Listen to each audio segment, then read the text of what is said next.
we'll be diving into Beastlands, which is coming out soon. And before we get into that, though, here at Bionic Buzz, we're all about people's passion.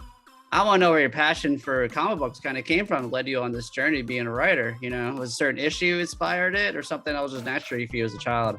No, just natural. I was just always, I guess, passionate about storytelling, whether comics, video games, movies, anime. And then as a young kid, I was just always writing stories and just knew that I wanted to make a living doing that. And I was always drawn to comics, but I didn't quite know where to get them. I would get them like random issues from Borders. It was like a music store back then, but wasn't like reading anything monthly, even though I was like trying to like make my own comics. Didn't know what I was doing until probably like my late teens, early 20s. I started really getting into like Image's catalog and backing stuff on Kickstarter and just falling in love with comics. And then that's when I knew that was going to be the medium of choice.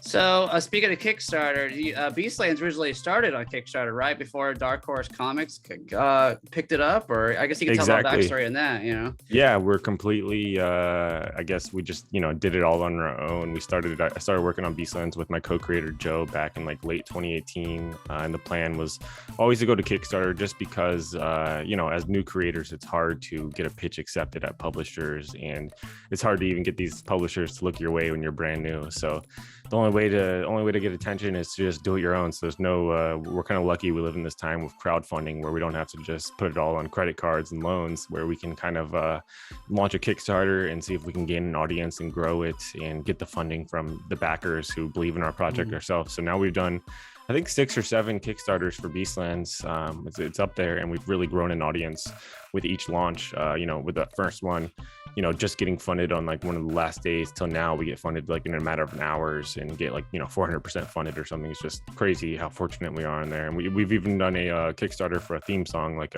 we made a theme song with a composer where orchestra like performed it, and now we did one for like a full album. So we're working on like a vinyl right now for it. Oh, that is so cool! Very nice. Yeah, just very fortunate.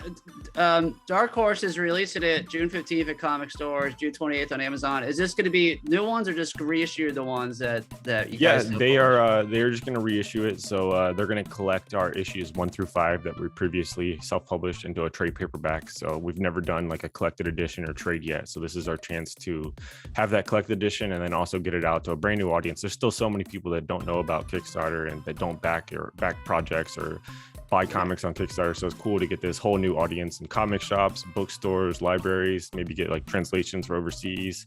It's just a whole brand new audience that Dark Horse, plus Dark Horse is just such a respectable and awesome publisher with such a history. I think it's a great home. Oh, absolutely. I mean, I used to collect all the Star Wars ones back. Yeah, for sure. And it did get delayed a few weeks with everything going on. Like delays are common with shipping and stuff. So the comic release is now June 29th in comic shops, and then July 12th in Amazon. July 12th will be for Amazon and bookstores and everything. So just like 2 weeks, everything pushed back, but almost there. I just got my comp copies. It was very surreal and cool to see just so many years of hard work to like actually see it in print. So awesome. Yeah, that first feeling holding it, man. We'll probably see the Dark Horse logo on there. Like, very surreal. I know, yeah. Very cool. Let's get into the story of it. Like, I guess tell us about the setting and the characters, Yeah, so Beastlands is a fantasy action adventure. It's very inspired by things I loved growing up, like all the Studio Ghibli films, Princess Mononoke, stuff like Pokemon, Digimon, Yu-Gi-Oh, all of those monster type IPs that I just grew up with and loved in like the 90s and early 2000s. But I very much try to put my own spin on it too. It's very inspired by my own relationship with my dog. My dog was hit by a car back in like 2016, and she survived, but it was very traumatic. Like I had to carry her home in my arms. I thought she was dying, and then luckily we got her to the vet, and she made a full recovery, and she's still with me now. She's right here, and she's fully healed. But that whole experience just like really brought me close to her. It was like my first dog I've had on my own in my adult life, and that's very much. There we go. Speaking of dogs, she wants to be young.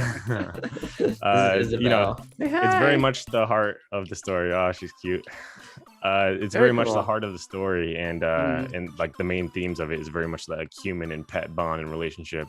But it's about it's a world where some people have these companion beasts. They grow to like the size of a horse, and these are like more like realistic creatures. Even though they are big and can be like wolves or have wings and stuff, they have just more like real world animal features that mix together to make something fantastical. And these creatures can die, they can get sick, they can get hurt if you're a bad companion.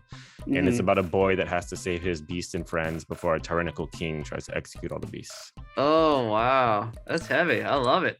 So you obviously got these issues already done. Is there gonna be more down the road by any chance, or? For sure, yeah. We've already kickstarted issue 6 and 7. I have those in boxes behind me right now. I'm shipping out those for Kickstarters. So that's already the start of volume 2. 6 through 10 will be volume 2. Once I get these shipped out, we'll probably do another Kickstarter for the next 2 issues. So we'll almost have volume 2 wrapped up by the time this trade comes out.